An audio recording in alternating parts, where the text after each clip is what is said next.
আসসালামু আলাইকুম। আমি একজন ব্লাড ক্যান্সার সার্ভাইভার। আমি চেষ্টা করি ক্যান্সার পেশেন্টদের জন্য ইম্পর্টেন্ট ইনফরমেশন শেয়ার করতে এবং কিছু মোটিভেশনাল ভিডিও শেয়ার করতে আপনাদের জন্য। আজকে আমি ক্যান্সার পেশেন্টদের জন্য একটা গুরুত্বপূর্ণ ভিডিও নিয়ে এসেছি। যারা বর্তমানে কেমোথেরাপি গ্রহণ করতেছেন, আমরা জানি আমাদের কেমো চলার সময় আমাদের এনার্জি লেভেলটা কতটা লো হয়ে যায়। এজন্য সবথেকে ইম্পর্টেন্ট একটি খাবার হলো ডিম। ডক্টর আমাকে সাজেস্ট করেছিল দিনে 3 থেকে 4টি ডিম খেতে। আমি আমার সাধ্যমতো চেষ্টা করেছি এবং মিনিমাম 2টি ডিম খাওয়ার চেষ্টা করেছি। যেদিন পেরেছি 3টি ডিম খাওয়ার চেষ্টা করেছি এবং আলহামদুলিল্লাহ মহান আল্লাহর রহমতে এটি আমাকে অনেক অনেক অনেক বেশি সহায়তা করেছে।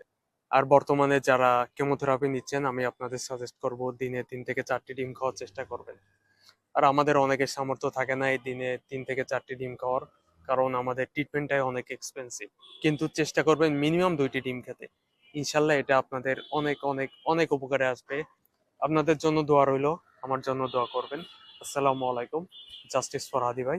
আল্লাহ হাফেজ।